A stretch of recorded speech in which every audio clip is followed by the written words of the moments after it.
This bitch said I got 5 minutes, then it's up. I'm here, bitch. Come the fuck out.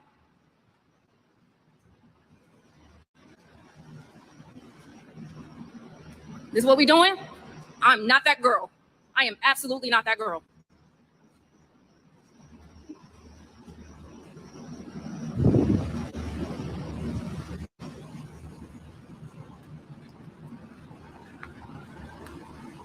We here. Now what?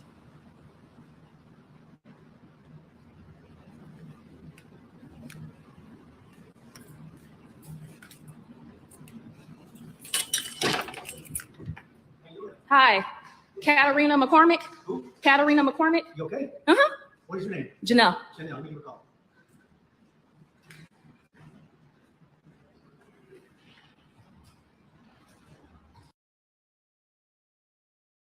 Okay.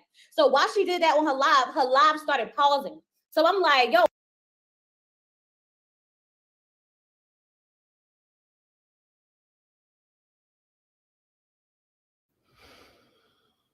Shout out to Chloe Johnson for the video as well. Listen, there's crazy people. Crazy things are happening. Crazy things are happening. Listen, Janelle obviously pulled up at Kat's place. She generally did pull up at Kat's place. I always say this as well, that, you know what? Don't tell someone to pull up because they might just do that. But, you know, we don't want to see her pulling up. That's reality. We don't want to see Janelle pulling up. We don't. Okay. Safety issue. We don't want to see her pulling up. Okay. Anything could have happened to her. You know, anything could have happened to Kat. You know, and it would have been one of the most disastrous things that ever happened. You know what I mean? So listen, you know, I already said this already, that if we were to take everything else out of it, all the madness out of it, Kat should have never asked Janelle to pull up, because if you know you're not going to pull up, if you know you're not going to come out when someone pulls up, yeah, don't ask for it. But at the same time, Janelle, I don't want to see you pulling up anywhere, babe. It is a crazy world out there, you know? And like you guys keep saying, it is Texas.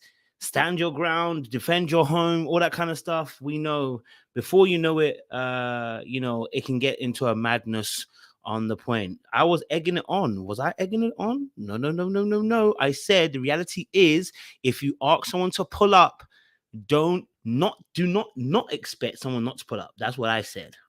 I was definitely not egging on the fight between the two of them. So let's not go there, LB. I don't know who you are, but don't ever try that with me, because I will pull up, okay? The receipts. That's what I'm gonna pull up. No, you know, in all reality, the Janelle situation with Kat, it's stupid, man. It's just nuts. Honestly, it's nuts. And like someone said, yeah, pulling up whilst it's recorded as well too. Yeah, it sounds great, but it's incriminating. So it's not even smart. Like, luckily this show, you know, it has a huge reach, but at the same time, luckily this hasn't gone to anywhere else and hasn't really found major blogs, because this would just it would become mad. You know, it'll become mad. You know what I mean? So yeah, it's crazy in these situations when you see these things happening. I don't want to see this stuff kind of happen. You know what I mean? We don't want to see that kind of stuff happening. It's dumb. It's stupid. What, too old for that kind of stuff. And you could lose a life. It's no point. You know what I'm saying? At the same time, I keep saying it. Don't ask someone to pull up. That's what I'm saying. Don't ask someone to pull up, because if they do, and something happens, you know what I mean? So yeah, that's what I'm going to say about that. Okay. All right. So that was the evidence that I promised you guys every day, and I didn't get to show you guys. I thought I'd bring it in for you guys as well, real quick. But we're going to talk a little bit more about Habib's crazy interview as well, because I think it's about time we pull that up and have a little conversation about that as well, because I think that's important to do. I also want to have a conversation about sexual assault on these kind of TV shows, because, you know, obviously Janelle did talk about her case with Habib, and I really believe there's a real hard case now to start having real conversations about the situation. Now, maybe because I'm a bit surprised, because again, once more, the way they dealt with Phil and Charlotte, the way they dealt with the Kia and thingy, maybe because there was evidence and witnesses right there and then, maybe because Habib and Janelle's situation, there was no evidence, there was no parties around. It was just Janelle and him, so it was word against word. Maybe that's why they didn't actually send him out. But I think at least a good conversation you know, even if you know, what do we call it? Tommy pulled up, you know, pulled him up and had a conversation with him, it would have been beneficial for us to see, you know, have a real conversation about just, you know, being respectful and respecting the women around you. Now, I think this is not, you know, dealing with sexual assault on these shows is very, very important. It should be first and foremost top priority of OWN. We should never see it go anywhere else. We should never see anyone, you know, we should never see it left unaddressed, because in all reality, it's a serious thing to go through. And like I said, a lot of people need training around sexual assault. I know it sounds mad, but when I say training, what I really mean by that is be educated on consent and what that looks like, what harassment actually is. Because a lot of times when we talk about harassment, people think because I didn't grab her, it's not harassment. But just saying unsolicited comments when the person doesn't want them can be classed as harassment. So we need to be educated on this stuff as well. And I think this should be included in a starter pack. There should be a class. There should be a teaching before these people enter a Ready to Love or any reality show. This should happen. This should be happening at work. There should be work courses. This is a societal issue. You know what I mean? This is a very big societal issue. And this should be a form of education that should be happening all throughout any business, schooling, education, anything should have education on consent, sexual harassment, sexual assault, and what it actually is. Right? It should have that kind of conversation. It should be happening. I just literally watched a video of a coach. You know, he was talking to his football kids, American football kids, about the situation. I'll play a little clip. And I just think this is a really great example of what I'm talking about in terms of just an educational piece and how beneficial it is. Because as much as people might think that everybody knows what consent is, a lot of people don't know what consent is. They don't and within consent, they don't understand what coercion is, or what if you can persistently keep asking someone, that becomes coercion, and that becomes the R word. And so this should be happening throughout you know, any establishment, things like reality TV and education and stuff like that. It should be happening all the time. I'll play this little clip and you'll see as well. I think it's a really great clip to play, and we'll play it. Consent. Remember we went over consent? Yes, sir. Good. You're with a young lady. She has to consent to every act. So if you were in the car with her and something went down in the car, that does not mean that something has to go down at the apartment. If y'all did something in the car, that does not mean something else has to happen. That next day, you cannot assume that it is okay to send a or something like that. If you're in study hall and a trackster walks by you and she's got tights on and she's going to study, you can say, look at that fat. That's harassment. She has every right to turn around and press charge against you. If you're not quite sure what the fuck to say, picture it being your little sister or your mother, and then shut what you call the fuck up. Are we fucking clear? Yes, sir. Let's finish on this.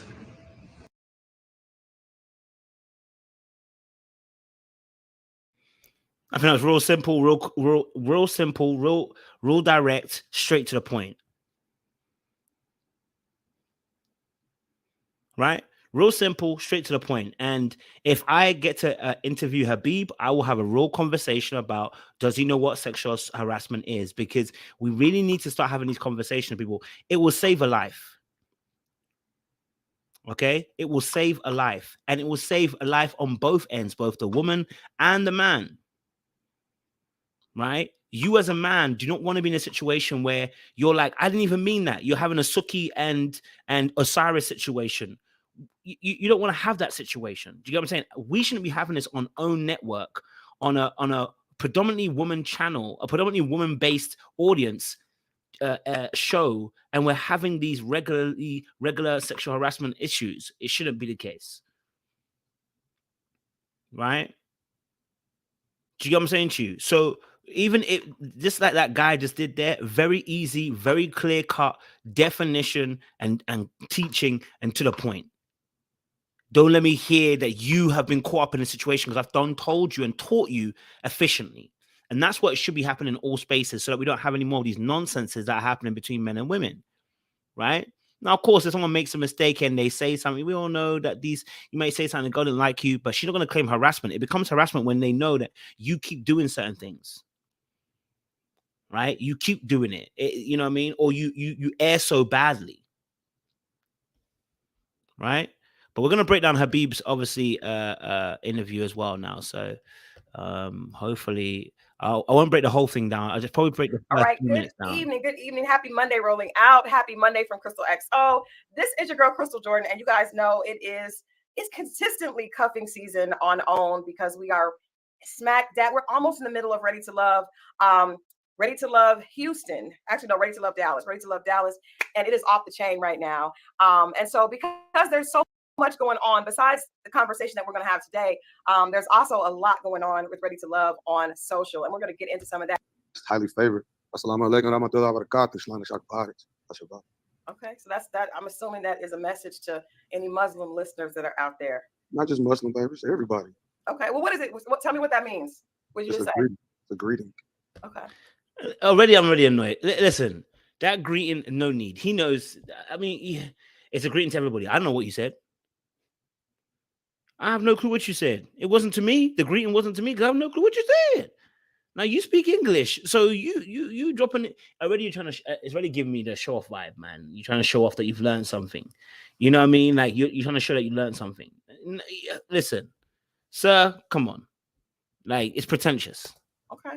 All right. Can we have? Secondly, we got the glasses on. We've got the head wrap on. Okay, so it's already doing. It's already given. I'm trying to be a star. You sit down so you're stable because you're kind of moving. You're kind of moving around. I know. I want to show you. I gotta show y'all my new home. Okay, well, show us. Let's do that first so we can get that way. 606 Dennis Street. Man, look at this is my new home. I came up in here. Listen, second of all, nobody asked you to see your whole entire home. People, we're here to interview you. You're doing too much. This is not how stars are, right? This is not how, you see, you're being too much. This pretentious energy, right? This is not MTV, coming to my crib. What's the show called? Cribs. We're not doing that. Right? We're not doing MTV Cribs. We are doing an interview. Okay. So when we interview you, we want to know about you. Right now, already we've done the glasses of shades, we've done the Assalamu alaikum, and now we're doing moving around the place. And when she asked you, oh, what are we doing moving around? You're saying I need to show you the whole entire home. For what? For what? This is not for what? For what? The other day, and the skyline is right there. This is just too bright right now. But I'm having such a good time, and I'm really just getting used to the energy and the layout. And you know, it's such a blessing to just be able to just do me, you know, entertain as I always do. Okay. So this is your home, or this is your venue? This is a venue spot, right? That you're going to do events and stuff. Yes, ma'am. Okay. Okay. It's not even your home. So what are you doing? What are you doing? It's not even your home. Come on, cuz. Like, it's not even your house. It is a venue spot you're going to be doing shows at. You don't own it. Come on.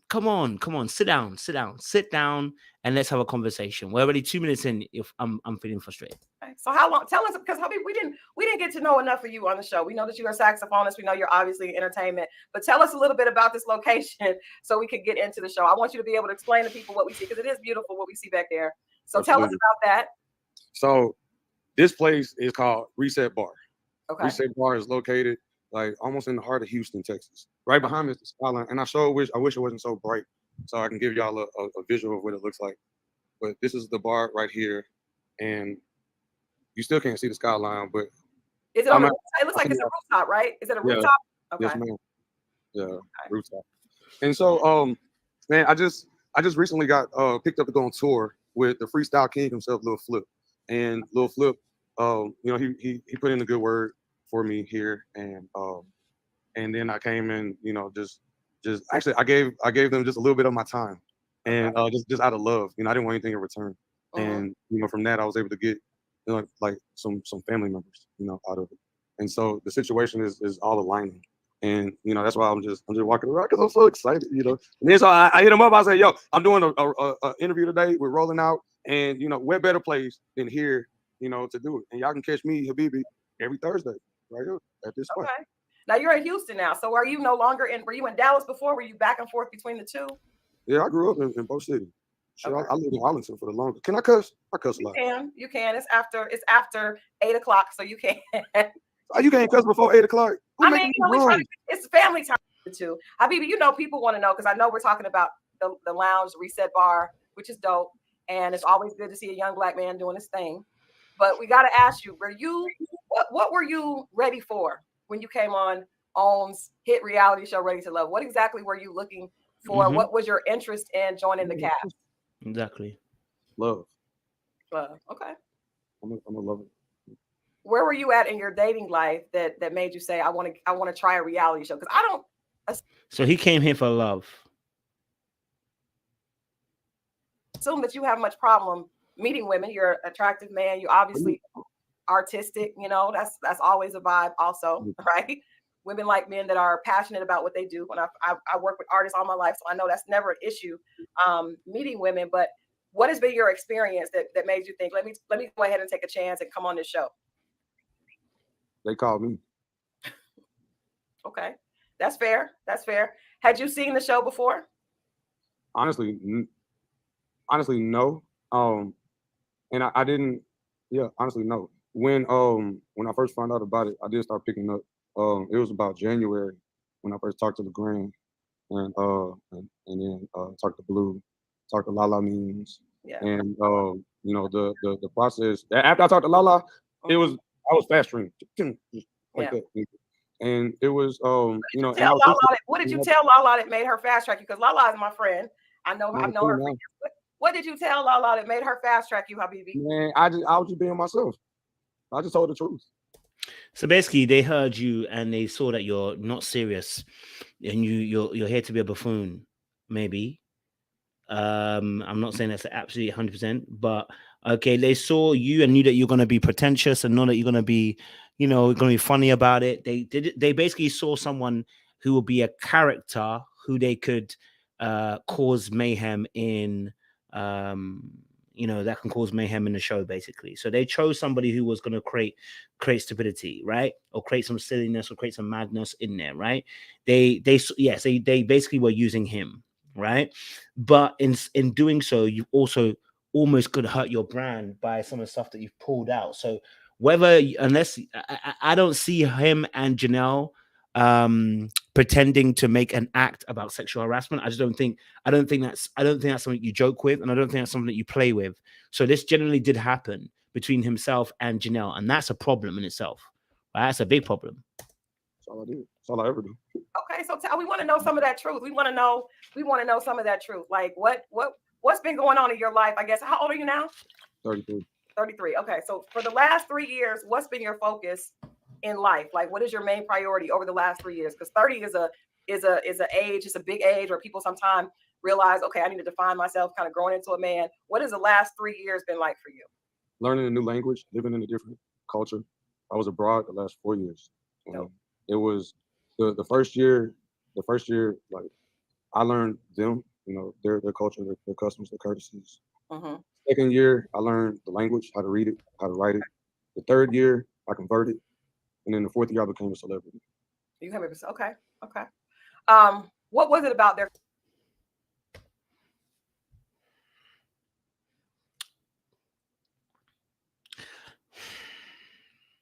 So, man said the third year I converted, and then the fourth year I became a celebrity. Celebrity where? No. Celebrity where? Celebrity who? No, what you may have become is infamous, not famous. See, there are many people. We are now in a generation where many people can become infamous, but you're not a celebrity, right? You can become infamous. A lot of people can become infamous. I would class myself as infamous to a certain degree, not famous, infamous. You are infamous for something, okay? But celebrity hui and celebrity where?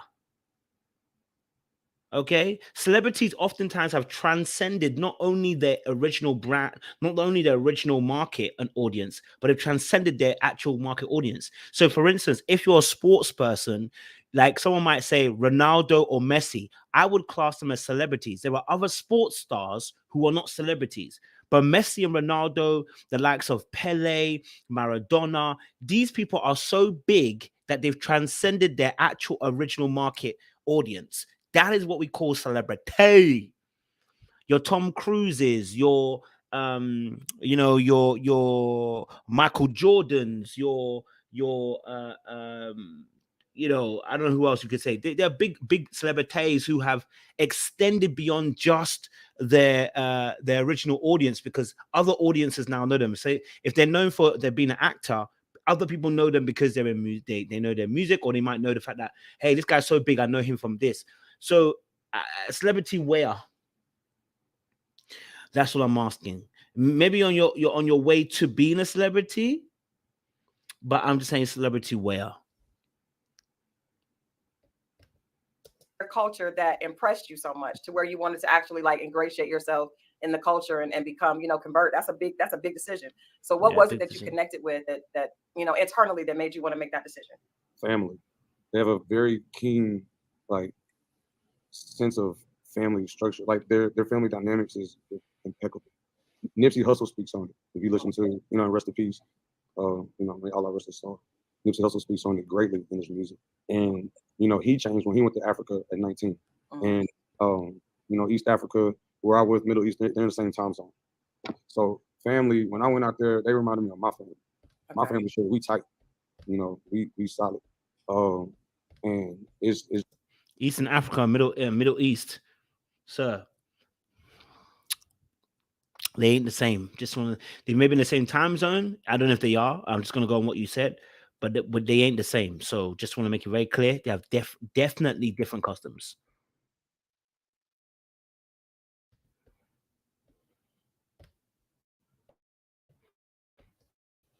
Okay.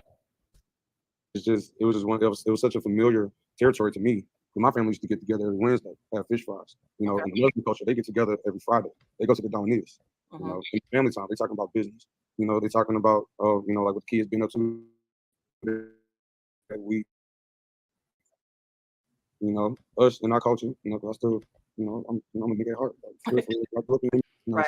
That's home where the heart is. Yeah. So, as a Texas boy, for me having that family structure, it was so easy for me to segue into their, culture. And I'll say segue. I'll say segue. But I say segue because I'm funny. But no, it was easy for me to thrive, in familiar territory because the family structure is just like I grew up in. Yeah. Okay, so if he grew up in a similar environment where they had a lot of, they had every week going for family dinners, and he has a good family structure, something's amiss, right? Why are we having a whole persona outside? You know what I mean? Like I want to know, right? What is the reason for for having the family, having the persona, when you come from a very good family? It seems like you're saying yourself, good family structure, etc. Why is it that you have created a persona? And I'm not talking about you having an alias or even a different name. For instance, Tom Cruise might not be Tom Cruise's actual name, but why is it you've created a persona? What would be the reason why? That's what I'm trying to understand, right? So that family unit you're talking about, I can probably tell you that there, as he's saying, it might be perfect. Something's not quite right with that family unit. Not that they are bad, but there's something not quite right that he's not telling us. He's not letting us in yet, right? We need to know fully definition, because you've created a whole persona. It was beautiful, I swear. And I wish, inshallah, everybody gets to travel and learn different cultures, step outside, the states. No matter where you go, you go to Asia, you're gonna see the same thing. To Africa, definitely gonna see the same thing. Right. Just so happen to land in the Middle East.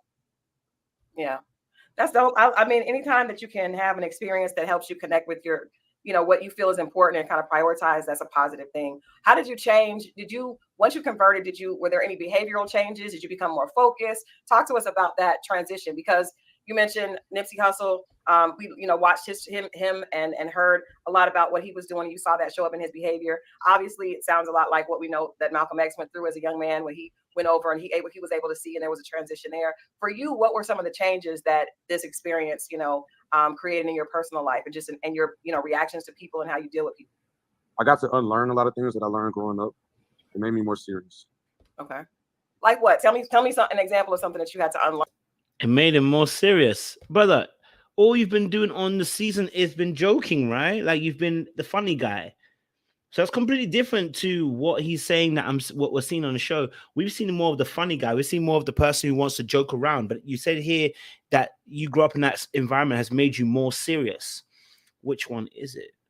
You mean you had to mature before your time? You had to look after yourself. That's completely different to you actually becoming a grown, mature person. It may be that you've had to take on more reality of life. Maybe you have to be a provider. Maybe you've seen some things in your family and you've had to actually take up a role that wasn't necessarily yours to take up as a young man. Maybe that's what you mean. That's what you mean. Learn that you were able to see deeper into once you connected with the culture there. Yeah, how to treat women. Okay. Nice. So this part here, he decided to go down this lane. I don't know if he got force-fed by his friend that was there, because there's someone else there as well. I don't know if he got force-fed this conversation, but the fact that he went and said, obviously, that about talking about women, that he learned how to treat women.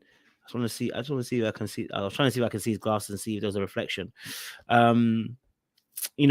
That was him bringing up the conversation, not Crystal, him. So now we're gonna address the fact that you've mentioned about women. How we gonna talk about it? Let's see. So let's talk about that, because that's one of the things that people have been a little concerned about your the time that you were on Ready to Love. Do you feel like how you treat women was properly represented in your the time that you were on Ready to Love? So I don't care, because it don't matter if you care. I'm saying. Wait.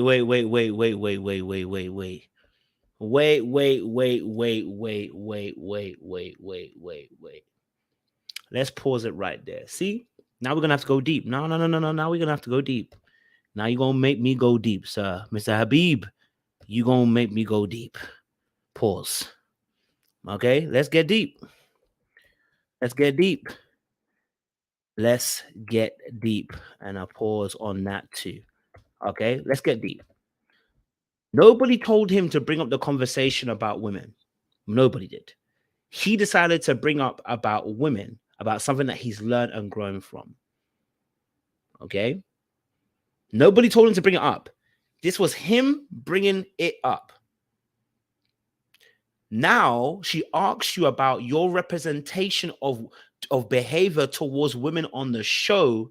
Is it fitting your narrative?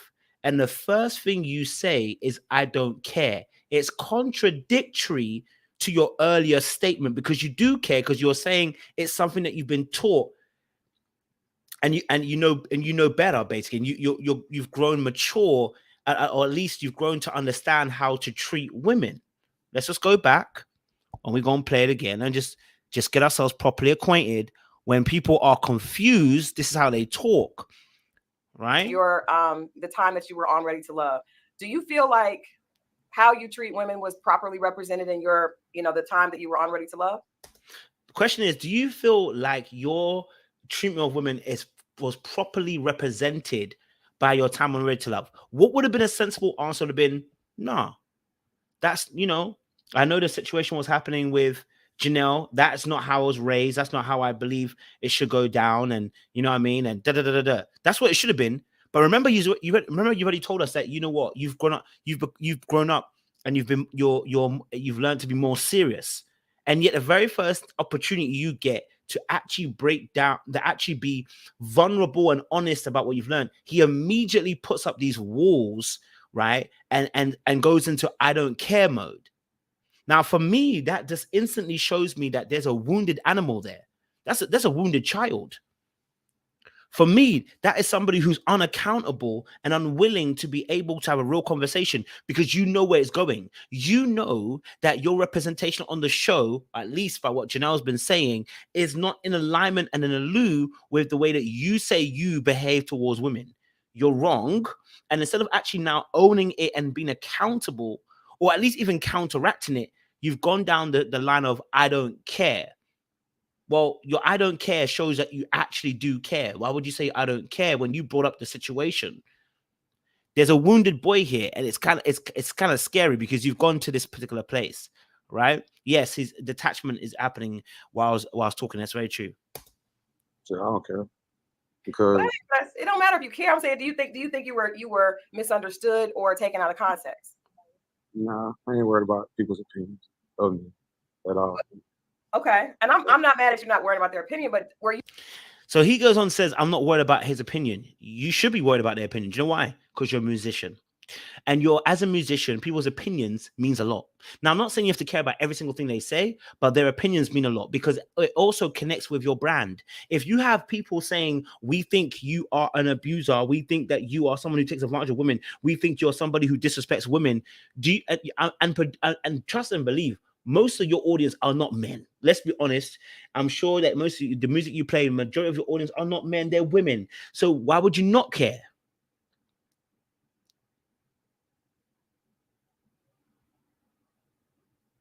Why would you not care?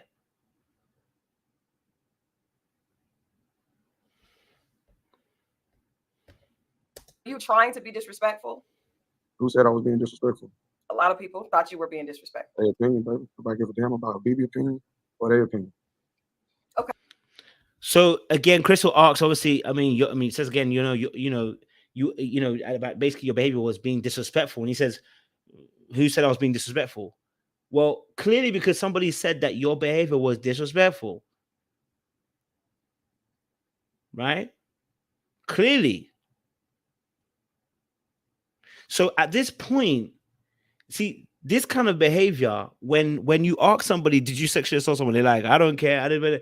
You think you're above the law. You think you can get away with it. You think you can do anything. The allegations are very serious, sir. They're not just, you know what, you were rude. This is not about just you being rude. The allegations are of sexual harassment, sir. So for you to be, I don't care what people's opinions are, this ain't the time for that. This is not the time for that. This is not the time for that at all. So this pretense of I don't care, it doesn't last very long. You see, when you have to sit in the mirror and look at yourself, it won't last long. You can pretend with other people who are shallow. You can pretend with people who aren't who only see the musician Habib. But people who see beyond Habib, people who see the depth of a human being's soul, you can't do that. That I don't care don't work with us. We're seeing way beyond that. Okay. I get that, but I'm just trying to figure out if that was your intent, not necessarily what they thought. I'm telling you, this is what people said, and a lot of people that go on Ready to Love come back and say, hey, I was taken out of context, I was edited wrong, that's not really who I am. So we want to give you an opportunity to say, I'm not really the person that you guys saw on TV, or that really is me. You guys just didn't get to know the full context of it. They don't matter. I'll tell you what, I'm very conscious of how I am in the prison. So everything I say, I meant that shit. Okay. So he's very conscious of who he is, and everything. I'm very conscious of who you are, and you mean everything you say. See, for me personally, here, this is a persona you're putting on, and it's because you don't know how to be vulnerable, and it's because you're afraid that we'll see you for who you really are, and that fear of being seen for who you are is a feeling that you will be rejected for who you really are. So you put on this persona. See, but the thing is, you can only do that persona for so long before when people get close to you and they realize who you really are, and you're afraid that once we see who you really are, we won't like who we see. And maybe you don't even like who you see. And so you've glossed this up and put up this new outer shell, but it will only last so long. And the reason why Tequila sees Habib for who he really is because Tequila is also off the scale too. Her behavior was off the scale as well. Why would she not see? Why would she not see Habib and see beyond? What Taquilla was probably seeing was a child who was unprotected, just like herself, and is wounded and is acting out by creating a persona and moving absolutely mad. And she identifies with a child, with the adult moving mad, because she also sees how he was probably unprotected himself in his young days, and she identifies with that. That's what she's identifying with. She's identifying with the broken inner child. And then she's identifying with the crazy adult. But the reality of the situation is his behavior is illegal. It's not just bad, it's illegal. Sexual assault, sexual harassment, it's illegal. Right? So at this point, this whole trying to create this I don't care persona, you gonna care when you're in jail. You get what I'm saying to you? So let's talk about cheating, because you said that you learned how to treat women. Do you believe in monogamous relationships, or are you ready to be in a monogamous relationship at this point in your life? Yes and yes. Yes. Okay. So the conversation that we saw you talking with the ladies, when you were talking about your past, that you had cheated before, but you were saying that's not necessarily something that you would do now. Absolutely, because I learned. What I learned was that when you have something good, but you still focus on yourself, and I ended up losing the love of my life because of it. Only because I wanted some head. That's it. She just didn't suck dick. That was it. And so for me, I was like, shit, I'm about to go out and get my dick sucked. That's what I really wanted at that point in time. Only for me to realize now, like a couple years after that, like, head ain't that goddamn important. Or you could just find a girl that's okay with doing that too. Probably be a good idea. What? Out of the love of my life. Are you listening to me? At the love of my life. I am. So, but are you able to go back? Huh? Is that a possibility for you to go back and connect with her? Oh no, I fucked that up. Okay. Oh, maybe. What's interesting is that he talks about the love of his life, right? And then it said, obviously, he messed it up because he ended up cheating on her just because he wanted some head. And then Crystal goes, obviously, is there any chance of, talks about, I don't know what she said or whatever. And then he went and said, did you not hear what I said? I said the love of my life. See, even that sounds scripted. I'm not saying it didn't happen. It definitely happened. But even that sounds scripted. And when I say scripted, it's like you're running on a script. Not saying that someone's giving you a script, but you're running, you're running on a script. So you want to sell us this idea that you've grown, you've matured, you've become this amazing man. So you're selling us a script of growth. But I'm not really.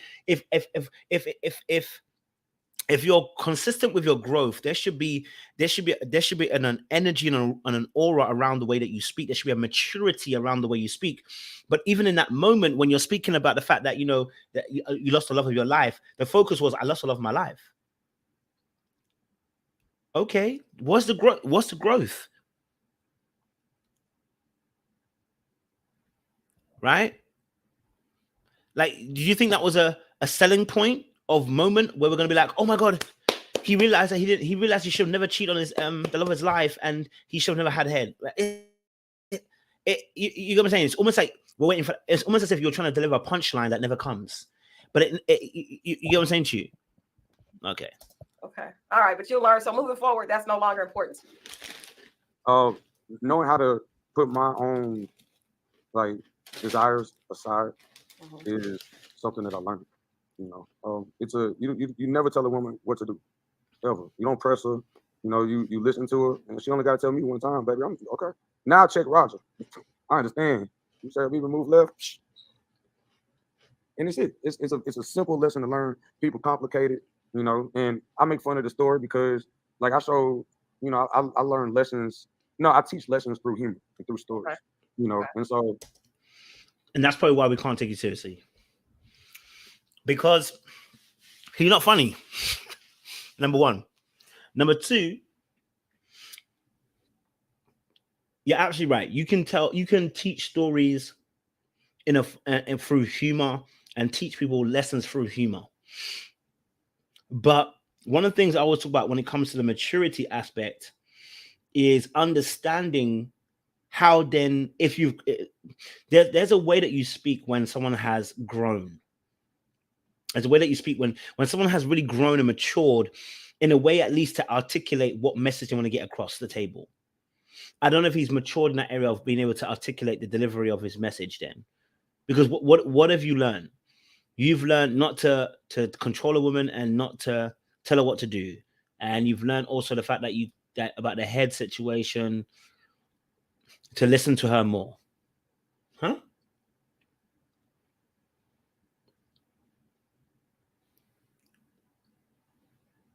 That don't even make sense.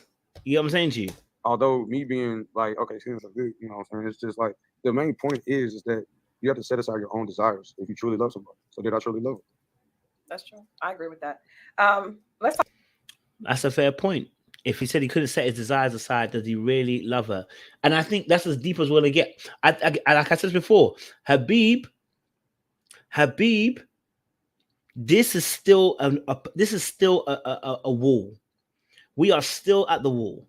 We are still at the gates. We are at the outside of the gates. I will enter his courts with thanksgiving in my heart. You know what I mean? Like we're still outside. We're not even in the inner side yet. We're still outside with Habib, and we're still outside with Travis. We haven't gone in yet. And so Travis is not giving us any opportunity to dive into who he into who he is. He's not allowing us to find out who he is personally.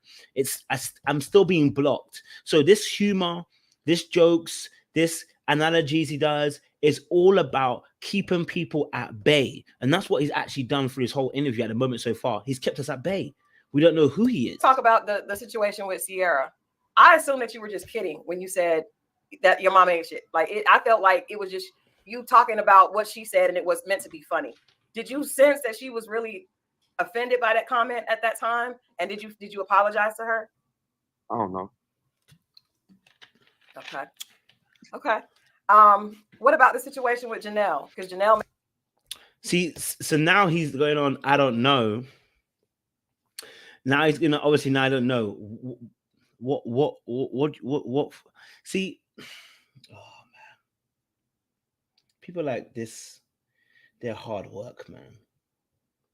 So you do know first and foremost, right? You know what you said to Sierra. You just don't want to address it. And I feel like I feel like not addressing it at this point, I think it is. Of course, it's done intentional. He's done it intentionally, not to address the answer, right? By saying I don't know. But I think he's trying to create more drama here. Personally, like I feel like the way his mind is thinking now is drama sells, right? So instead of just answering and say, actually, I made it as a joke, yeah. Because we know you did, because you're told Tequila, right? You told Tequila, and Tequila told us that you said it as a joke. So why do you think now you coming out and not saying anything is gonna help? It's gonna make it different. Why do you think you're trying to do that? Because you're trying to create the character. You're still trying to promote the character and the persona. But the reality is, low key already, Tequila already told us, you already told her that you were joking.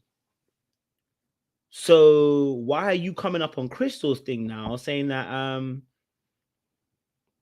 that you don't want to answer it? You know what you're doing right now. You know what you're doing right now. This character is not fully there. Like, this character is not even fully formed. This character hasn't even got its life yet. You're trying to breathe life into this Habib character, and the reality of the situation is we're not buying it because it's a facade and it's not well trained. It's not well done. Like, see, actors take time. They method act. They take a lot of time to immerse themselves into a character. You haven't done that yet, sir. So there's an unbelief in even the way you're saying certain answers. I'm like, yeah, I don't believe they actually said that. I don't believe that. I don't believe that part. You're not consistent with it. Made a statement that you said in the ladies' lounge that caused a lot of people to feel like, actually caused Tommy to react. Did you make that statement, or do you feel like you were misquoted? I plead the fifth. Okay. You don't know. Okay. I was on camera, run the tape. Shit, I don't know. Mic'd up all the time. Run the tape. Shit, I don't know. Yeah. Do you think something like that could have been not necessary? Do you think that could have been a mistake to say if you did say it? I could care less. She got some big ass titties. Wow. Okay. But No, Habib, who says she don't? She don't. Who says she don't? She. well, I mean, if she was So now the defining moment. So let me tell you. Let's tell the honest truth. Can I tell the honest truth? Let me eat one of these cookies. I'm just eating one of the cookies.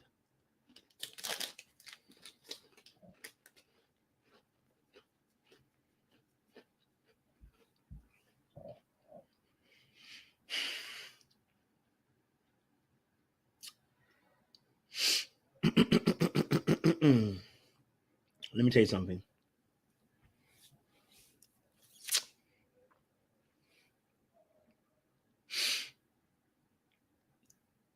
Let me be very real with you. People like him are dangerous. Let me call it what it is. Because since you want to pretend and move mad, let me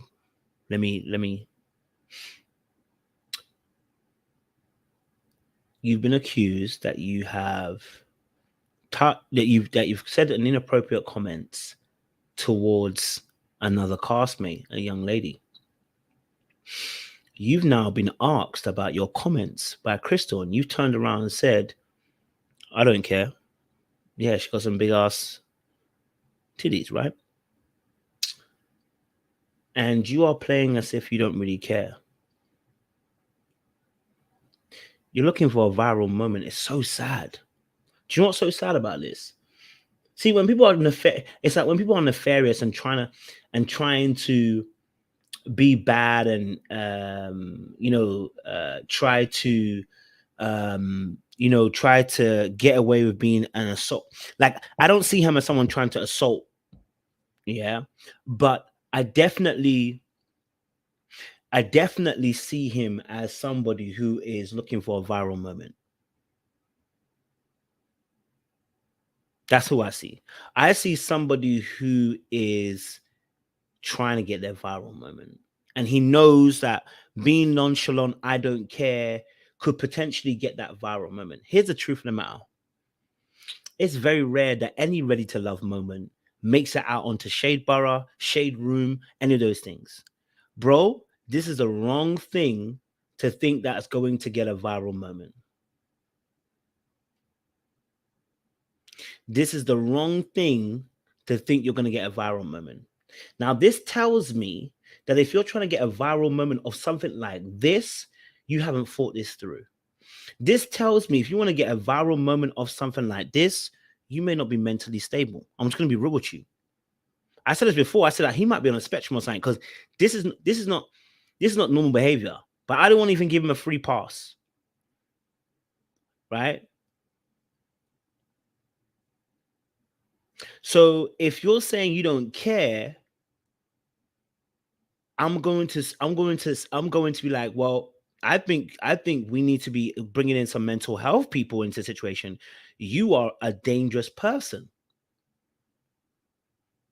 If you don't care that you may have said something that is now being classed as sexual harassment or sexual assault, and you're telling me you don't care, she has got some big ass titties, and you're not even going to be like, no, that's not what I meant it in. That's not the context I meant it in. You know, I meant it in a different way. Da da da da da.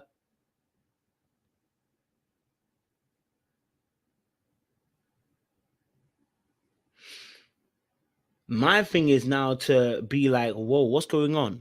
My second thing is, if you're my boy, I'm going to be shook of you.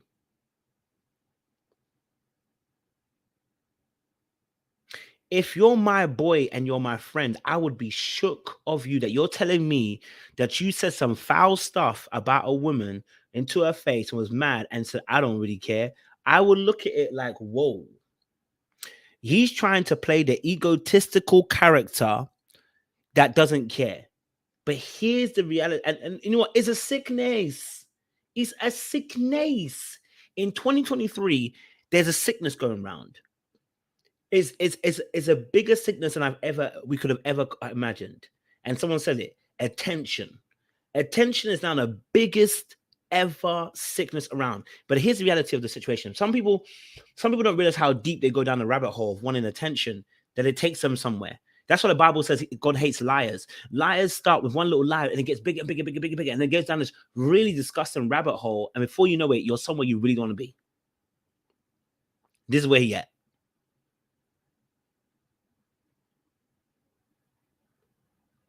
Right? This is where he at.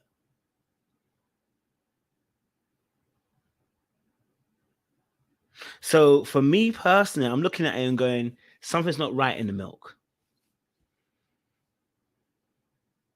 Something is not right in the milk. Size of her breasts are not necessarily, that's not in question. Like that's not it. It was just, did you make, What's the question? Be direct. What's the question? the question was, did you make the statement that if her breasts were out there, you were going to suck them next time? I don't know. Out the camera. Run the tape. Okay. Okay. So I get, people are saying, does he want? The fact that he doesn't even know if he said that or not is problematic.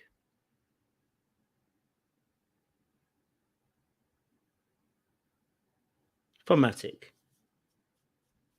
Right? The fact that you don't remember and you're saying, I don't know, you know what I mean? But he asked previously before that. Listen, he's not dumb. Remember, this is the very same thing I said about seven baby daddies. Then he's not dumb. He's not an idiot, which is why I said that you can't get away with this, right? You're not an idiot. He reminds me just of like the seven baby daddy situation, right? Literally before she said anything, before he answered his question, he said, ask your question direct. What he's saying is, I know what you're trying to ask, but ask me directly. Now, here's the thing about ego. It's like watching one of those CSI films or watching one of those watching one of those CSI Miami or CSI whatever, right? And they get the suspect. Suspect comes in, he's all cocky. You ain't got nothing on me. You ain't got no evidence. You ain't got no fingerprints. You ain't got no DNA. This case is as much as, well, literally pretty much case closed. I don't know why you think you got me. What do you want to ask me? And then the criminal starts getting all cocky, right? Same kind of character. Remember, it's a character, so we're playing characters here. Then the criminal gets cocky, and the police are like, we ain't got nothing on him. We can't get him. Can't nail him to nothing, right? It's the same kind of character he's playing here, right? So that question he asks her just before then, it's just like when the criminal is like, wait, you haven't got nothing on me. You ain't got nothing on me. You know what I mean? Like, you ain't got nothing on me. Go on, ask me any question. I'll answer it because I know you ain't got nothing on me. This exact same behavior. Oh, no. Out the camera. Run the tape. Okay. Okay. Let me play it. So let me get back to it. Question. Like that's not it. It was just, did you make? What's the question? Be direct. What's the question? The question was, did you make the statement that if her breasts were out there, you were going to suck them next time? Man said, be direct. Ask the question. But you knew what the question was, right? You know what the question was. Exactly, El said. That's why he said, I don't know, run the tape. It's exactly like the criminal. You see, and this is how you and this is what happened with the seven baby daddies situation, which is why I was able to call him out. See, when you're smart, you playing dumb. When someone starts playing dumb with you, it insults your intelligence because you have an ego. Intelligence has its own ego.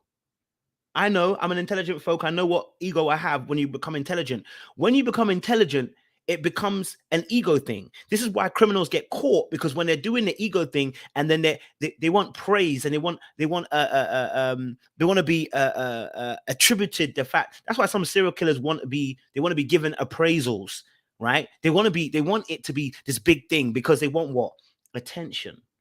And your ego is the exact same thing, and your intelligence also the same thing. That's why you can't play dumb with somebody who's smart with you, because if that person's smart enough to play dumb with you, they will call you out. It's what we did with seven baby daddies. Same thing. I said, okay, if that's what we're doing, I'm gonna start playing dumb. And when I actually start playing dumb, you're trying to catch it. Like, what's this guy saying, right? Just like we did with seven baby daddies. What I said to him was, you know Batman, right? You know Batman. You know the story of Batman. You know how Batman did it? And I started telling him a story because I know that you're not dumb. So if you're dumb, you will get what I'm saying. But if you're not dumb, you're gonna be like, because your mind is gonna pick up the theme. See, our minds are very beautiful. They pick up themes, they pick up ideas, they pick up ideologies, they pick up rhetoric, they pick up tone, they pick up all these different things. So when he's asking the question, saying, ask your question directly, and he also said as well, oh, I know that, no, he didn't say, he said, I don't know what I said, what mic'd up. I might have been mic'd up, I might not have been mic'd up. It's basically saying, well, I might have been there, I might not have been there. Was the camera on?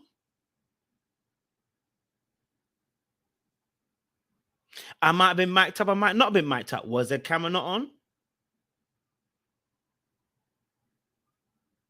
You know what I mean? I don't know.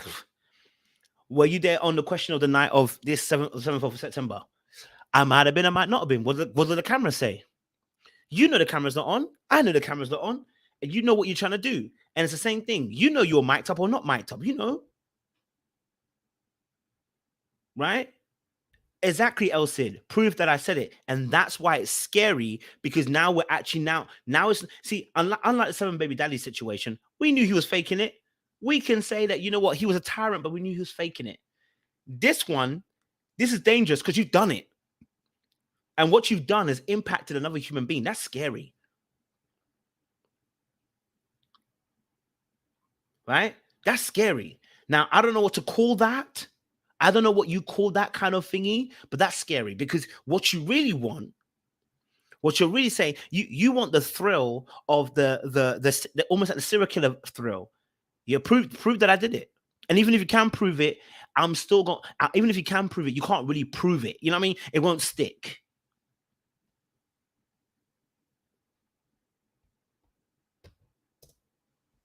I don't know. Out the cameras, run the tape. Okay. So I guess Man said run the tape. Why do I need to run the tape? Did you say or not?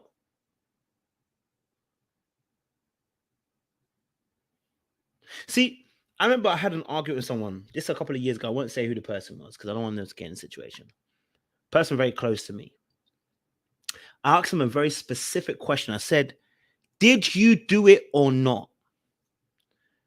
I remember the situation. This person was an older person, and I asked him a very direct question. I said to them, did you do it or not? That's all I'm asking.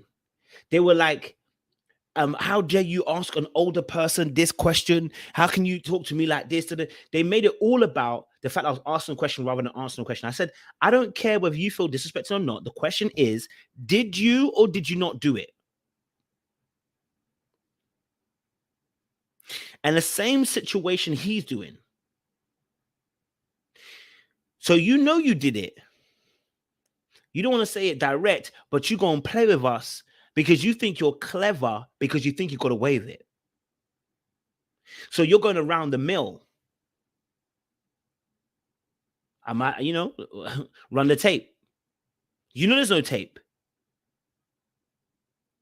You know there's no tape. No.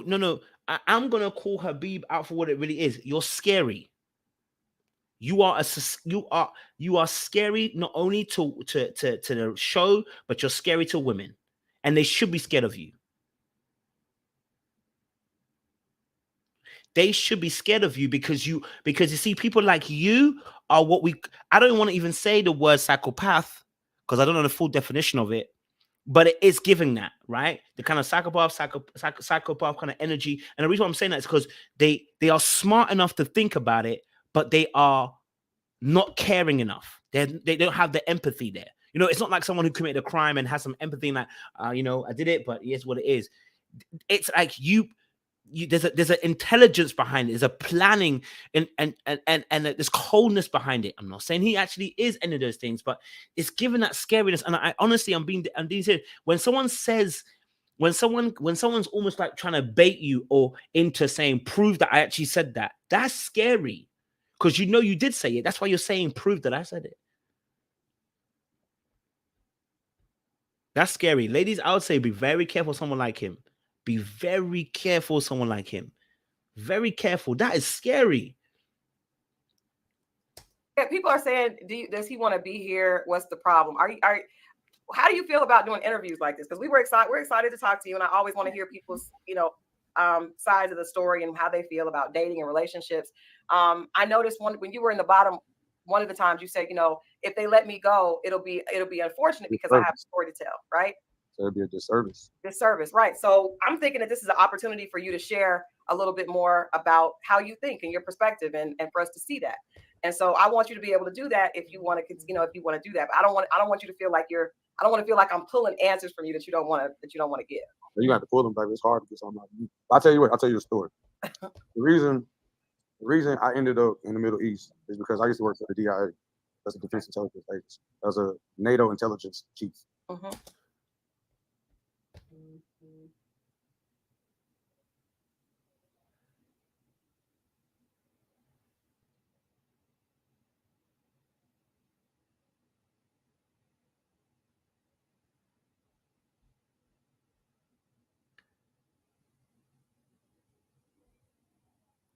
Now, if this guy was in the military,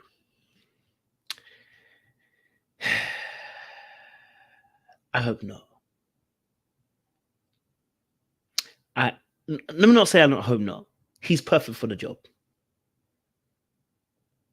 He's perfect for the job. If he really was, he's perfect for the job. I'm going to say it straight. If he really was, he's perfect for the job. But in terms of relations with other opposite sex, that's scary. Right? Because you're going to believe that you can just get away with it because you can.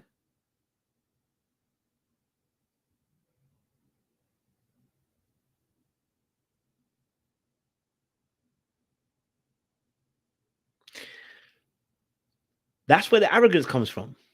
I'm not saying he is. He may not. He may be lying. We don't know 100%. He may be lying. He may never have been a DIA, whatever, man. He might be lying. You know what I mean? He may not. But either way, that's why you believe you can get away with it.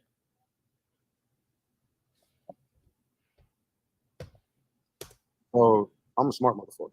You know what I'm saying? And that's why, in order to go inside somebody else's culture and try to, capture them and understand them, and we playing war games, battle them, you gotta get inside their mind. You gotta be them. Right. Feel me? And so, my yin side, y'all saw my yang side. I'm a party animal, Mm-hmm. and I'm an entertainer. Like, that's what I do. But to be honest with you, like, the love of my life, she gets the intelligence side, Right. highly intelligent, and that's why I talk so much shit, because it's like, as much as I'm gonna distract you, it's cool to keep you over there, because only the real ones will know how to ask me proper questions to get that intelligence out,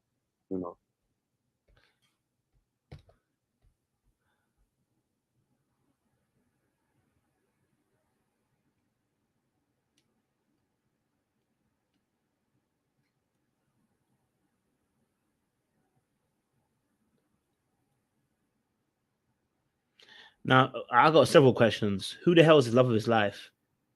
Does he mean that he will get, when he gets the love of his life, he will be giving that to him? It sounded like he had already love of his life. That's what I was trying to figure out. Like, hold on. Y'all saw my yang side. I'm a party animal, Mm. and I'm an entertainer. Like, that's what I do.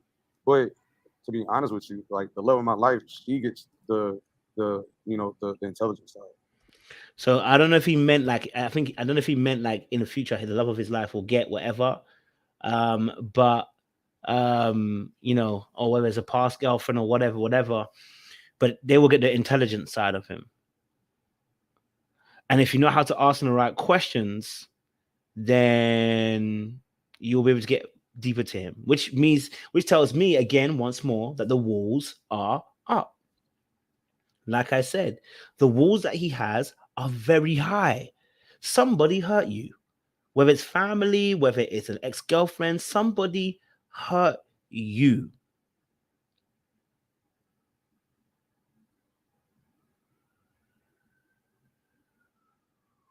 Right? Someone hurt you.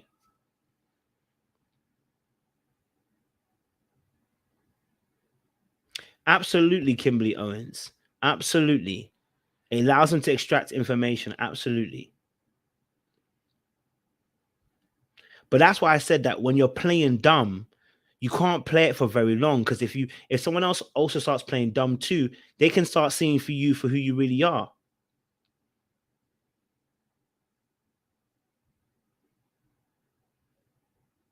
You know, heightened intelligence, you know. And that's why I talk so much shit, because it's like, as much as I'm gonna distract you, it's cool to keep you over there, because only the real ones will know how to ask me proper questions to get that intelligence out, you know. And I had such a good time on the. And that could be it, aka that could be it. It could be he might have thought she's not on his level and thought he could play, and maybe or maybe he might have thought he can get one over her, and you know he'll just use her the same way. But this is it's the same thing.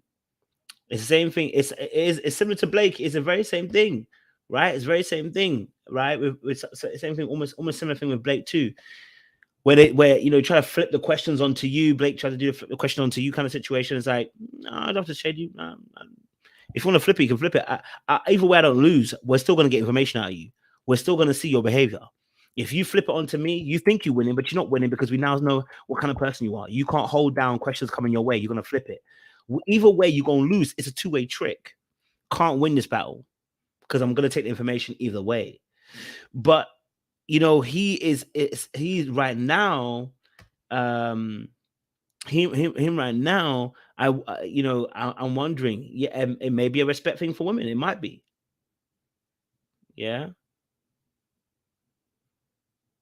He might be. The show. And I didn't get to show my intelligence side. Who gives a shit? You know, like what's meant to be is meant to be.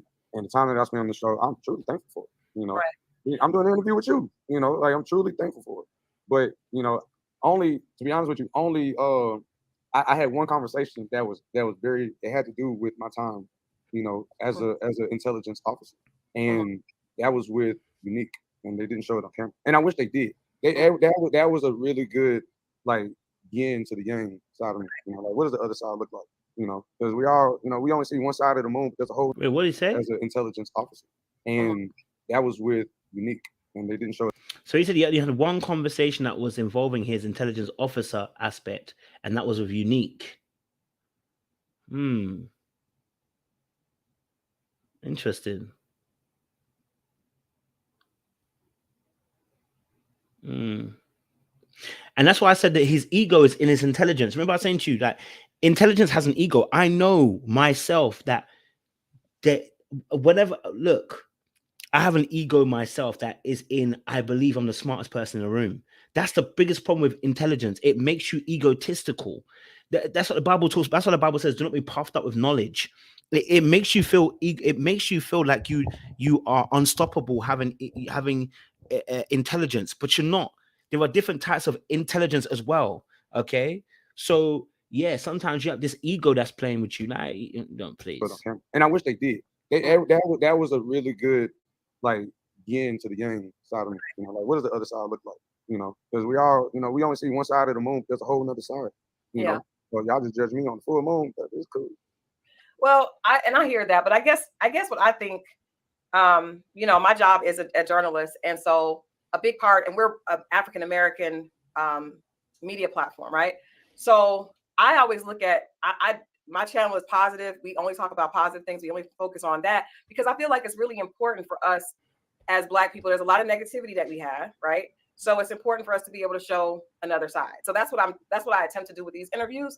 And I think for somebody like yourself to have said, you know, I had this experience and, you know, I learned, I think that there's a lot of value there, right?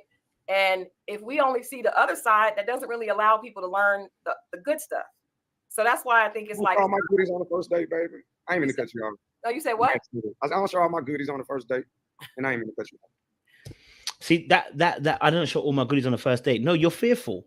That's a fearful response. That's got nothing to do with that's got nothing to do with you know, I don't show all my goodies on the first date. No, you're lying. You're fearful. You're afraid. You keep a lot back because you don't want them to reveal all your hand at the very beginning. You're fearful. That's got nothing to do with being smart or, you know, him just trying to hold back. He's fearful. That's why he doesn't. That's why there's aspects of him that are being hidden. No, you're good. But you see, I'm saying, like, we want to be able to show that, you know, a young, intelligent African-American man had this experience, and this is what it looks like. And That's what y'all want. Yeah, so that's what we're trying to do. So if it's Hey, like, you said what? That's not what you want. I could care less, because however you gonna perceive me, do what you think. You have to do what you do. Everybody wants to be good in the light. Motherfucker, I'm good in the light and I'm bad in the light too at the same time. Why? Because I keep it real.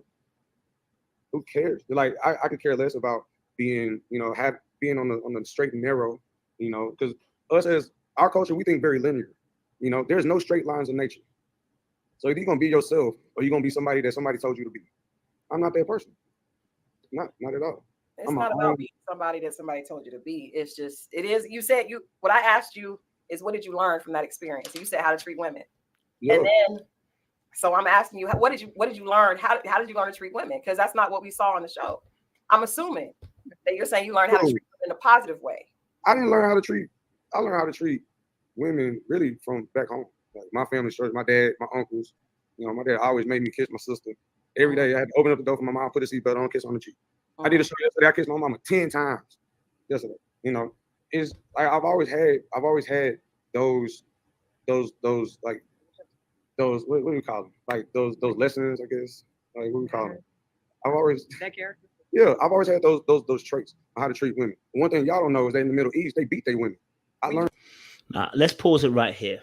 Brother tells us, listen very carefully. He said, you know what? For me, he says, oh, you know, he says, oh, they told me to, you know, pretty much kiss my sister on the cheek every time I see her, or whatever. Then I had to pretty much kiss my mama 10 times. Does anybody not hear the incongruence in the answer? What I mean by that is, it doesn't flow. It doesn't flow. What I mean by that is, the answers that are being given feel a little bit disjointed. Do you see what I'm saying to you? It's given a disjointed almost response. So it sounds really weird. So when they're asking you, like, okay, so you're saying that you learned how to treat women from your family. You know, they basically told you to kiss your sister on the cheek and strap her into the car. And then you basically said you kissed your mama 10 times. What does you kissing your mom 10 times mean?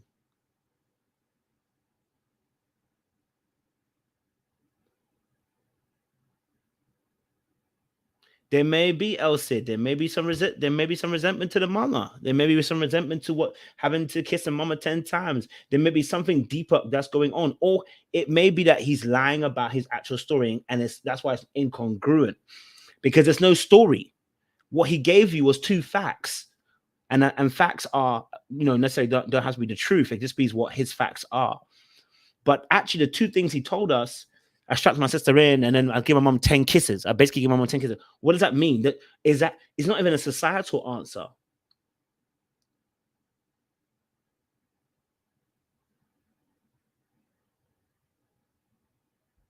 How to treat women from my family.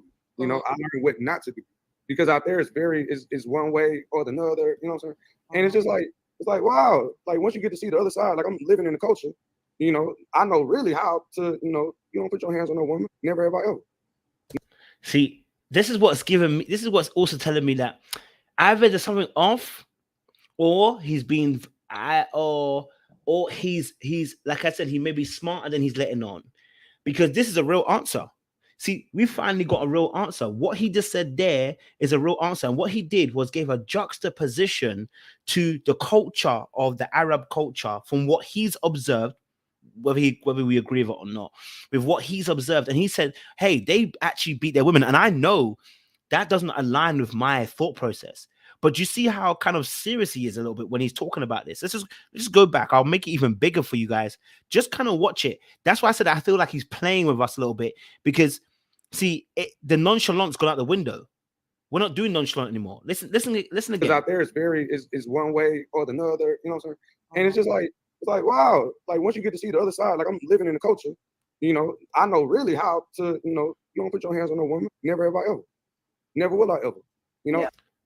Now, what's interesting is he'll never put his hands on a woman, never, ever, ever, but doesn't care if he said, well, you got big tits anyway.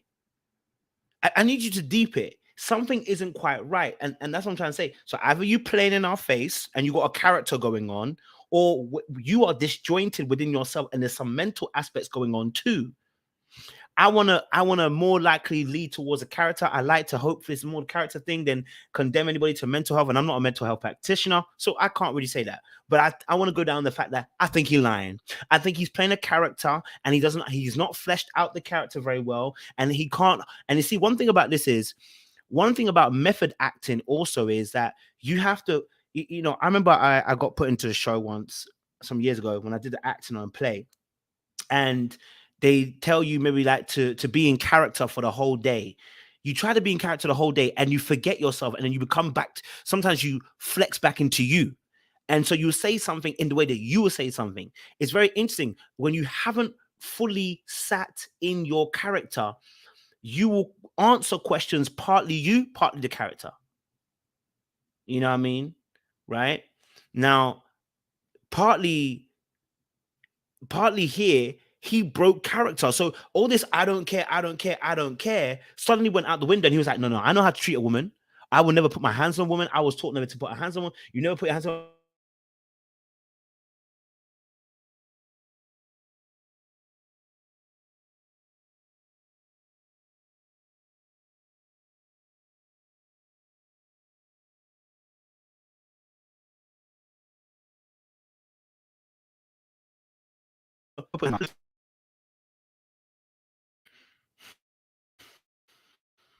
Sorry about that. Character. That's it. All right. Sorry about that. Yeah. So that's giving you haven't fleshed out the whole character, right? I see it all the time in the Middle East. There's a lot y'all don't know. Y'all gotta step outside of America for real, and go learn some shit, because you'll be surprised. You'll be surprised at like what you will learn yourself, how much you will grow. And then over time, you could care less what somebody else thinks. I don't need to be good in the light. I'm gonna be my damn self. That's why people rock with me. I've seen all the negative comments. I love every last one of them. They don't mean shit to me. Keep saying my name. Look at me as a villain or look at me as a hero. Either way, I'm still here. And the one thing that's most important to me is that I don't even like publicize the show at all. I went on the show to look for love. I didn't find it. After that, okay, cool. I ain't talked about the show, since I left. I get some stuff in email. I, posted it, but social media I could care less about social media. I'm dope in real life. Come see me at Reset Bar. Come shake my hand. Come hug me. I might kiss your hand. I know I did to Quilla like funny. Shout out to Quilla, by the way. That's my dog. And Kira. And Unique, too. This is pretty much him. This is real him. All that is real him. Now, what's interesting? Batman, hero, villain, exactly. The reason why someone has to play a character. Good question. Tyra asks, why play a character? Because it creates a vacuum between yourself and the outside world. If you create a character, it creates a vacuum from you and the outside world. If you have a character, it means that anything said to me is actually said to my character, not to me. Right? Anything you say to me, it's not actually to me, it's to my character. So I don't have to take the bullet. So yeah, when he says that he doesn't care, yeah, because he's playing a character. If I'm playing a character, you don't like, not that you don't like me, you don't like the character. And that gives you this kind of sense of immunity away from some of the critique that happens, right? So you create the character on the screen, and so when we say about the character, he can mentally detach himself to make himself feel better. Like, you know what, they're talking about the character, not me, man. Do you know what I mean? And it stops you from having mental breakdowns. This is actually what people do. It stops people from doing mental breakdowns. Right? It's a way to disconnect. Exactly. It's a way to disconnect, a way to detach. You can deny all accountability. Absolutely. And you can delude yourself into thinking that's not me. Now, look, in some shape or form, whenever you come on the internet, people do play certain characters, but to this kind of degree and point, it's a dissociation. Yes. But I think he's covering up his fears. I personally think he's covering up his fears. I like that perspective, Brooklyn. create his own character, create his own narrative. Maybe something happened in childhood. Yep. To make him have a story. Yes. Defense mechanism. Absolutely.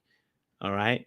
That's why Habib, that's why he's got a different name. That's why it's Habib and not Travis. See, Travis is who he is, but Habib is who he wants to be. Or Habib is Habib is a character he can play so that it creates the gap between himself and the real world. You know, check us out. You know how like sometimes people say, "Oh, I'm living vicariously through you." Well, he's vicariously living through the character. What did you? Absolutely. Go ahead. No, I wanted to mention Tequila because she really had your back. That's my dog. She had your back to the point where I think she almost threw herself under the bus to kind of have your back. What did you think of that exchange where the other ladies were going so hard at her and she kind of took some heat for trying to love, you know, to defend you in that scene? I ain't nothing new in that moment. I ain't nothing new in that moment. Did you see it? We talked about that. Okay. Yeah, that's my dog for real. You know, what y'all see on camera, it already been discussed. Okay. For real. That's my dog. We have a great relationship. We talk down every other day. You know, like, you know, and that's because when we first met each other, we could tell like, oh, like you real too. Okay, I'm real too. You know, that it wasn't fake. We were the only ones that were really searching for love. But the funny thing is, you are in character. That's the funny thing. So you might have been looking for love, but you were in character. And the thing about Tequila is the reason why you and Tequila get on so well is because she's not being honest with who she is. She in character. Because she's not really being true to who she really is. She's not really realizing that part of her is not being true to self. So of course you're gonna love your character and find there are sinews and attachments and there are similarity between the two of you. And that's another thing as well. It's not just that even. It's the fact that Tequila actually sees and admonishes him. You're absolutely right. She enables him because she sees herself in him.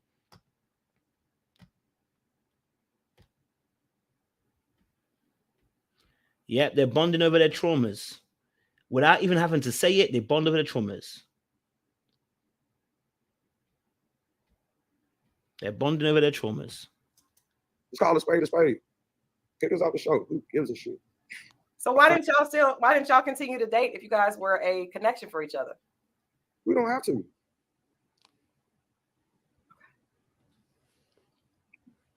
Okay. Is it working? What's next question? All right. Well, Habibi, I wish you lots of success with the reset bar. And I think that this was it's interesting. Not just reset bar. No. I'm on tour now. I'm in a movie now. Shout out G5, my dog. You get what I mean? I'm at Clover, ATX, Legacy Cigars Lounge in Houston. There's so many. It's so much like there's so much going on in my life that I reviewed a venue at Turks and Caicos. I don't even know how to say it properly. Turks and Caicos. You know, and that's the thing. When you yourself and when you are not distracted by all the negativity, then your steps will be ordered. Allah has ordered my steps. So that's why when I really say like I could care less, like my focus. But it's funny because Crystal was trying to end the interview right there and then, but he didn't want to end it. You notice that she wanted to end the live. The show. Well, it's been great. I want to exit, and instead of letting it go, he doesn't want to let it go. He wants to continue the conversation. Why? Because he hasn't finished. The reason why the interview went on over the time scheduled is because he wanted to go over the time. She was done. She was like, well, thank you very much. I'm not gonna you answered the question in a particular way. But he continued on the conversation. The thing about that though, Habibi, and I'm letting you kind of do what you do your thing because I try to have everybody come on here, but outside of Ready to Love, right? This is a reality show that's on for a short period of time and people move on.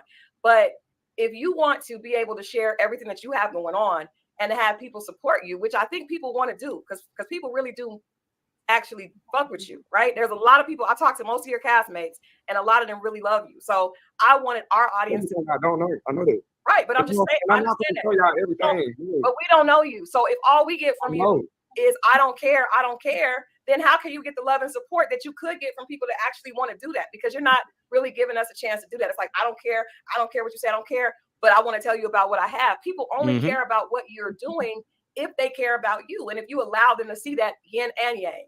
And so I'm just trying to say, as a publicist, I'm doing an interview and we can, the interview is what it is. But I've counseled celebrities. And I think that's a great point. Someone said this. I think this is a great point. At the very beginning, what did he say? 4 things. But the last 2 were important. He's converted, and he said what? He's a celebrity. But what he doesn't realize is he's encompassing a spirit. When I say a spirit, he's encompassing an ego-formed spirit. And this ego-formed spirit is in the form of, when we talk about psychology, it's an attention-seeking spirit. It wants attention. And it believes it deserves attention. So that's why the situation in this interview is being the way it is now. It's almost as if he's like one of those boyfriends that, you know what, start throwing. I mean, in some sense, it sounds narcissistic, but in some sense, starts throwing a hissy fit. You know, like okay, I've been there before. When you're insecure, you know when you throw a hissy fit and you walk out and you slam the door, but no one comes outside to check on you. You know when you exit out of your WhatsApp group, you leave the whole group. You leave 2 or 3 WhatsApp groups. Don't say anything to anybody, and nobody messages you. You know when you storm out of a room, or when you start screaming and shouting in the middle of a room, and you expect people to say, "Oh, what's going on?" and they don't. What happens to that person? So that is what happened. Crystal was about to end the live and be like, well, I'm going to go about my business because you clearly don't want to answer questions. And as soon as she did that, he was like, wait, hold on a minute. You're supposed to be begging for my attention. You're supposed to be lapping up for my attention. You're supposed to be wanting my attention. You're supposed to be wanting me and chasing and desiring me. But she didn't give him what he wanted. So what did he do? He came back for more. We're only halfway through the interview. It should have been done. It was only 28 minutes. The interview went on for an hour, which was, I think, half an hour more than what he had actually scheduled for. Why? Because he wanted to hold it. There were several times Crystal wanted to end the interview where she's like, well, Habib, thank you very much. And he'll go on again. Why? Because he didn't get the attention that he wanted. Trust me, I'll let that baby cry till he's asleep, baby.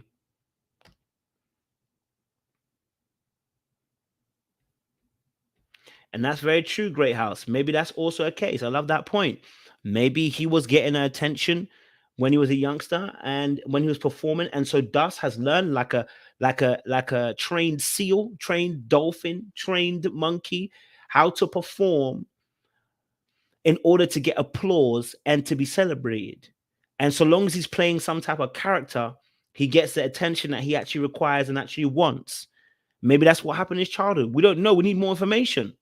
I'll definitely reach out to him, see if I can get a conversation. High-level celebrities, A-list celebrities, on how to have a reputation. And the thing Crystal is, was pissed if they came on and was like, I don't care, you're not going to go to their movies. You're not going to pick up their products. So I would just say for you, people are listening. They want to learn about you, but you're making it hard because you keep saying, I don't care. And it shouldn't be hard. If you want to be successful, it shouldn't be hard. And Allah wouldn't order steps that were difficult, right? He's not going to tell you. And it's very similar to the 7 Baby Daddy situation. He wanted that response where it goes viral, where your customer is saying, you're so dumb, like, you're so stupid. I don't want to give you that. See, they want that viral moment. You see, because the reality of the situation is this particular generation is being rewarded for insolence, stupidity, and any kind of negative press. They're being rewarded for it.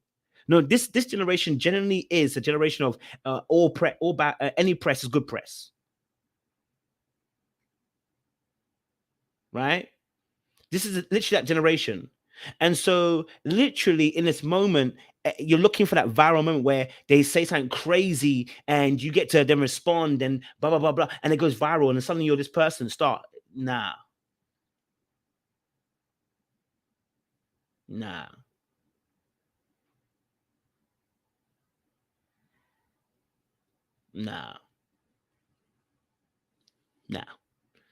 So Crystal was like, no, let me gather you up. This ain't good PR. Allah is not going to lead you in a way that's combative with other people. Like if somebody doesn't feel you and you're walking your truth, that's one thing. But if you're telling them to kiss your ass constantly, then that don't feel like your steps are being ordered. When I say kiss my ass, that's the energy that you're giving. But when I say that though, I'm telling you that's the energy that you're giving. Notice and look what happened. The moment, see what happened? The moment she challenged him, look what happened immediately. His body stops moving, and immediately What happened? Glasses came off. He's out of character. He's been pulled out of character. Whoa, whoa, whoa, whoa, whoa, whoa, whoa, whoa, whoa. I'm no longer in control of this at this moment. Whoa, who you calling out? Whoa, whoa, who you calling out at this moment?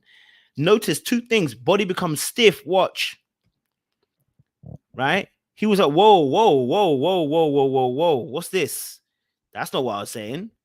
Right? Because the energy shifted from Crystal. She's no longer playing the damsel anymore. She's now telling him what it is. Ask Look. constantly, then that don't feel like your steps are being ordered.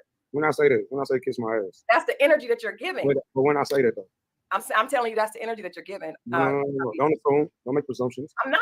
We've been oh, there he is. That's the real him. There it comes out. There you go. See, just like we did with the 7 baby daddy, and I keep bringing him because it's a great example. You get it. You once she challenged him there, and she checked him and said, "Well, first and foremost, Allah wouldn't all your sets his way." So that's let's hit out the window. And number 2, this ain't good PR. So I want to make it very, very clear: you ain't winning what you're winning. Right? So as soon as she challenged him on his Allah, which is part of his foundation, because it's his foundation. He's saying about Allah is his foundation, right? As soon as she challenged one of the foundation, if she removes that pillar, that whole character comes down to pot. So, what you saying about you following Allah and Allah's ordering your steps? Well, let me take that Allah situation right out the window. Allah doesn't allow you. This is not the work of Allah. Straight, boom, and immediately as he does that, his glasses come off. And he's like, whoa, straight on the offense. Ooh, boy, you slipping. You throw me off the words that I said. Your first question, what was the first question she asked me in the email? Because we went way off the questions from there. Oh, so we know what questions are on the email. So we know what questions are now on the email. Oh, okay. So we have questions on the email now. Suddenly, Crystal is off course. Because she decided to challenge you. It was not about the questions. It wasn't about the questions. Did you see it? He wasn't pissed off about the questions because the questions she's been asking it all the time. She didn't even ask a question at that moment. She didn't ask a question. At that point, she made a statement, and that statement did not work with what you wanted. Suddenly, he's going, hey, what are questions that we said we're going to do? This is not what we agreed to because it doesn't flow with what you wanted anymore. It's not in alignment with what you want. See, now you're trying to control the whole interview, and when she decided to come out of pocket of what you wanted, you're suddenly like, whoa.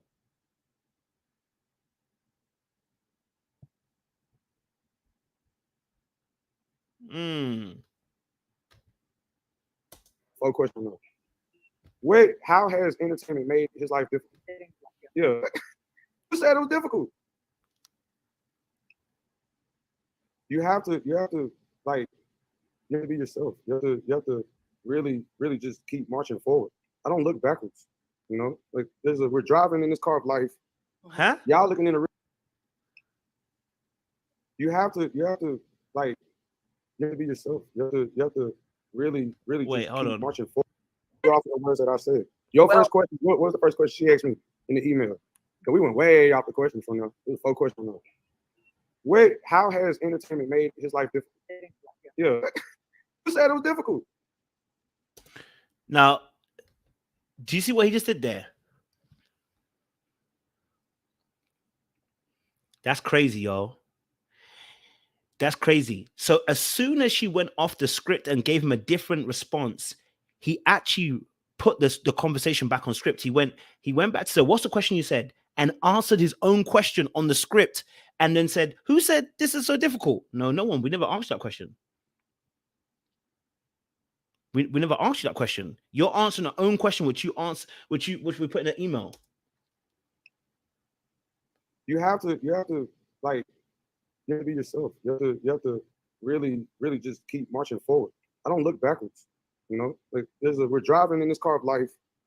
Y'all looking in the rearview mirror trying to figure out like what happened in the past. I'm moving past it.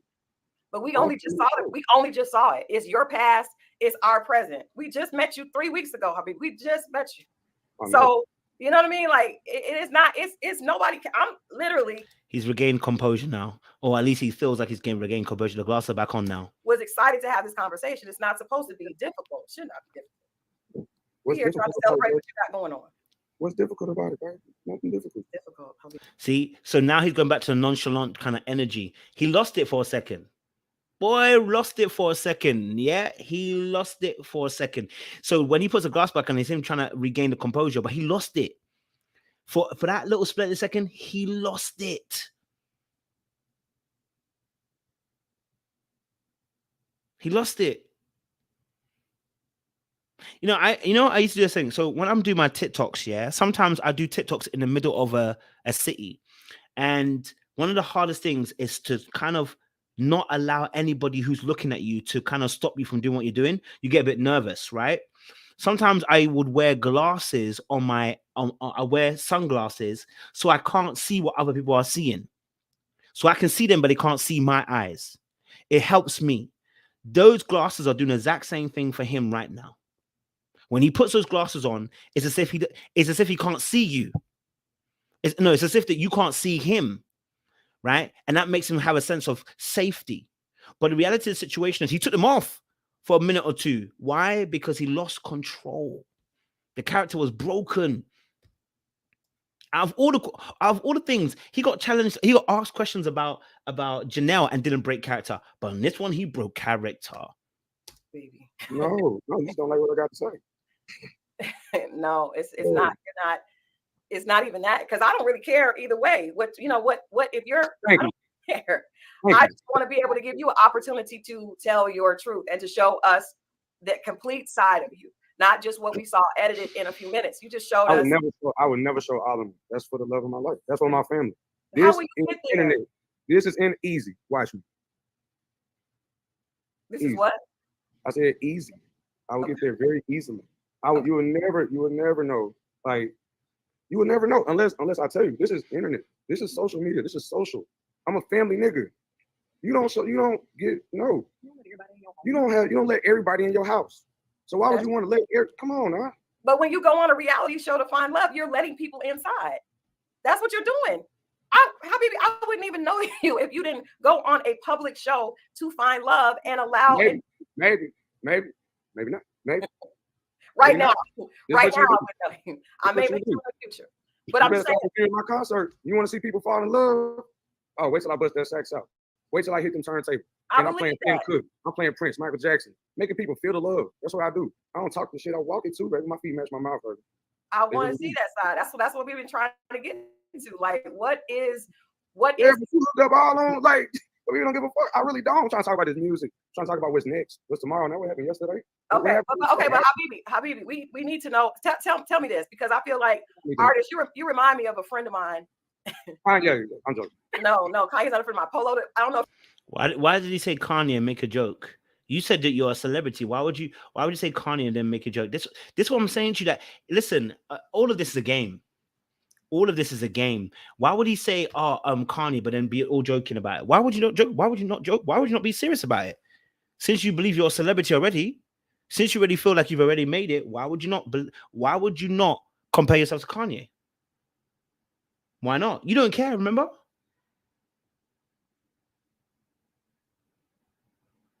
You don't care, remember? Why are you doubling back on that? Interesting. All right, guys, I'm gonna leave it there because my time is up. We're getting to I gotta bounce, but we have 626 people in this place. I need you guys to like the live. This is crazy.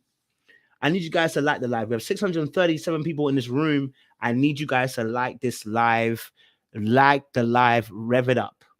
Rev it up. This has been so interesting. I think this is so interesting to see Habib this way. I'm gonna definitely message him. He follows me back on Instagram now, so I'm definitely gonna message him and see if he will have a conversation. But if you try that issue with me, I'm gonna find my way to pull you out of the nonsense you're doing. You know what I mean? Like, I had to. That's why I had to go the way that I did with 7 baby daddies. I was like, I need a new weapon. You know, I need a new weapon. When I was interviewing 7 baby daddies, I said, I need a new weapon because just trying to interview him straight, I can tell that this is not going to get what I want. You're not going to get real answers. So what we have to settle for the best thing. We are going to dismantle your character. We're going to dismantle it. You are never going to come here with that nonsense again. Okay? You know, you are never going to look at that nonsense again. Yeah? So, you know, for us, am I going to pay? You must be mad. I ain't paying for nothing. Either he want to come on, we don't want to come on. If he doesn't want to come on, let it be. You know what I mean? Let him stay where he stay. You know what I mean? If he doesn't want to come on, you gotta stay. Someone say you gotta pay.